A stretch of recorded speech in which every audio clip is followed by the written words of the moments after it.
Welcome back, everybody, to another movie review. I'm Zach. This is J-Trix. And today we got the highly anticipated Kung Fu Panda 4. At least it's highly anticipated for me. I'm a big fan of the Kung Fu Panda movies. I don't know about you. Yeah, I was a big fan. But I mean, we'll get right into it. It was a short movie. We came out to the movie theater. I came out slightly disappointed.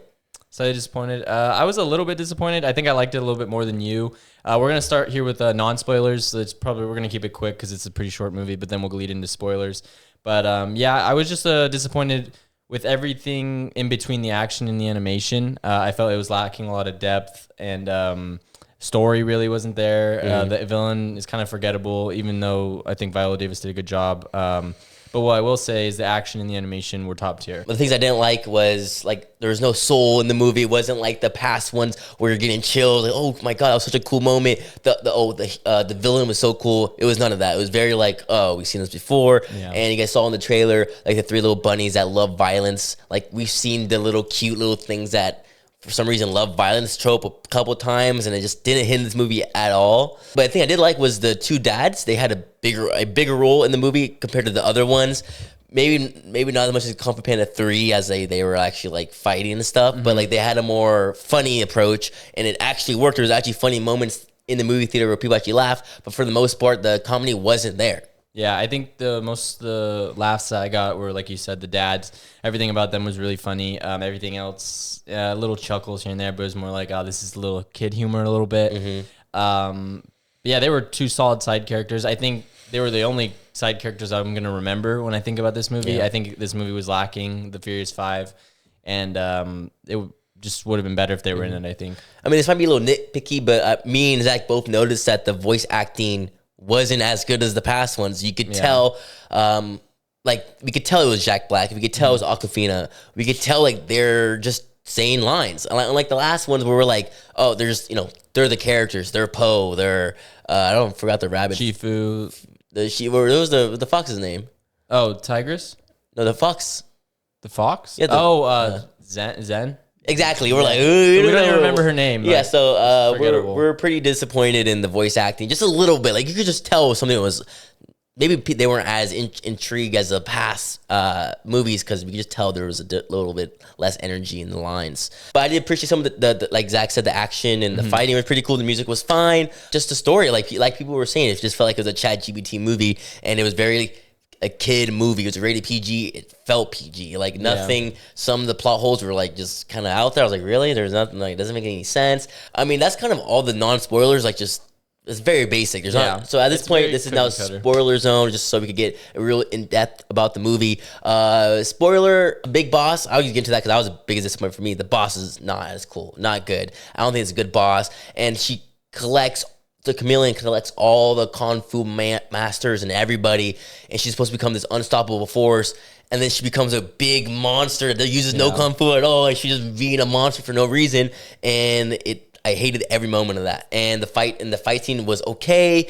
Poe gets trapped, and he's like, I can't get out, and he tells the fox to be here, and she basically beats her with a one move. Yeah. And he's like, I could have got out the whole time, just wanted you to do it. I didn't like that at all. Yeah, it's very Cars 3. I really hated the ending of that movie when I think about it, like how they just let the side character like, oh, I can't do it, you go do it, and they end up to like win when it's like, dude, this main character has been training forever. Yeah. It's like, why are they able to win? The only good thing is, I guess you could say, is like Poe, he let her do it. Like, oh, I could have beat her, but I want to see how you did it. So I guess it's a little nitpicky. Yeah.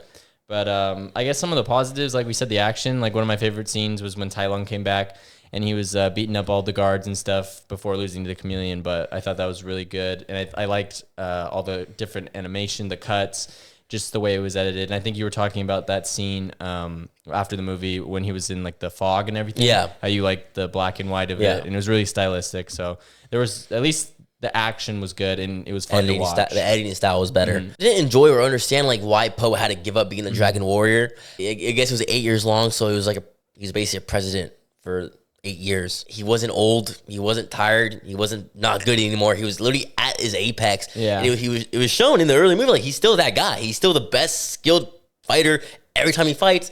And it's just like, she feels like, give it up. You have to give it up. He's like, but why? And he doesn't want. He literally doesn't want to, and is forced. It wasn't like it came naturally how things should be. Like it wasn't like he was fighting. Like he was like kept limping because he got hurt, or he would see a punch not as fast as he used to. It was literally just like, give it up, bro. Like it's over. The biggest thing, which everyone knows, that the Furious 5 is not in there, and they, for at least this plot, they needed to be in there. He had no one to pick from. It was just like, oh, pick your next successor. There's fucking bums everywhere, or this fox that you met, and you're going on a journey with. Oh, who's it gonna be? There was no like, does he have to pick his 5 best friends, or make it very difficult, make it emotional?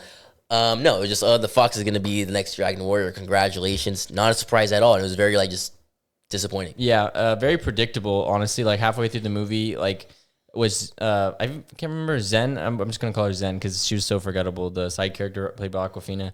But I knew she was going to be a traitor from the middle of the movie. As soon as like they got on that boat, I was just like, oh, she's a traitor. And then you knew that she was going to betray Poe. And at the end, she'd be good. It's just like very cookie cutter. You've seen this before, which kind of annoyed me. And going off of like him picking a successor, immediately when they're like, oh, you need to pick a successor, in my brain, I'm like, oh, Furious 5, he's going to have to choose between one of them. And they just didn't do it. And it's just like, how do everybody who saw the movie think that right away? But the writers and the people who made the movie be like, nah, bro, we're not going to have him in it. It's like, it just makes, you're immediately disappointed. Yeah, imagine, because Tigress always was like, I'm going to be the Dragon Warrior. Or everyone thought she was, and she never ever got what she wanted. Imagine he finally gets to pick her. Or maybe she finally has a character development. She's like, I don't even want it. Give it to someone else. Like, let's make a movie. Like at this point, I was like, come on, how did you forget this? It would have been so emotional. Like we could have been crying at the end. Like something of a good conclusion. It was like, nope, no conclusion really, nothing worthwhile. And the only thing, also a little nitpicking part is like he had the staff. The staff was in the movie the whole entire time, and I was like, why is it so important? I know. What's the guy that gave it to him? Uguay. He gave it. I get it. It's him, but like, dude, put that on a trophy or something. Like it's just like it was so important the whole entire movie. It was kind of. I mean, it made sense, but like I didn't like it as much. I felt like he was relying on it, and it was just like constantly chasing that little staff. It's always cooler when it's hand-to-hand combat. Yeah. With any movie, I think that has to deal with like kung fu and stuff. It's like you don't need a weapon. It's cooler when they do hand-to-hand stuff, and that's why I think the other 3 were a little bit better. Yeah, like most of the bosses, like from the past movies, like they had weapons, and they lose because they lose their weapon, and then they can't win their ones. Basically, the only one, Tai Lung, beat all of them hand to hand, and ended up losing because it's gonna happen. But like he actually was a better fighter than all the bosses combined. And like I said, she got every kung fu panda, every kung fu power of every master ever, and still lose. It was like, like if you want, like make us fear her, make her feel like, oh, he really can't defeat her anymore because he's not strong enough. Have both of them go at the same time, or like give us something where like she's actually unstoppable. So they had to do something crazy. It was nothing like that. She just swung the wand, and she's like, well, I've never seen this before, and just collapses debris, shocker, like Madam Web debris falls on the main character, and that's basically it. So just like very, very anticlimactic. Yeah, very, very just disappointing because the Kung Fu franchise was so peak. Everyone loves it. Everyone was so hyped for this movie because like, oh, finally. It was like when Shrek comes out, everyone's gonna be going crazy. So if they fell, like we're gonna be that's gonna be heartbreaking for a lot of people. Yeah. But I mean, I don't really have much to say other than that. Like we kind of went over everything. I know we're kind of talking fast, but like the movie is short. It's an hour and 30 minutes, and it feels like an hour, and it's good. It feels good that it's short. If it was any longer, people would be walking out of the movie theater kind of thing. So with that, I would still watch the movie. It still is great for kids. It's a great just go sit down and mindlessly watch a movie kind of thing. So with that, I give this movie a 6.5 out of 10. Gotcha. I think like I said, I liked it a little bit more than you. I give it a 7. It's still a good movie, still a good time. If you're bored, go see it with friends or something.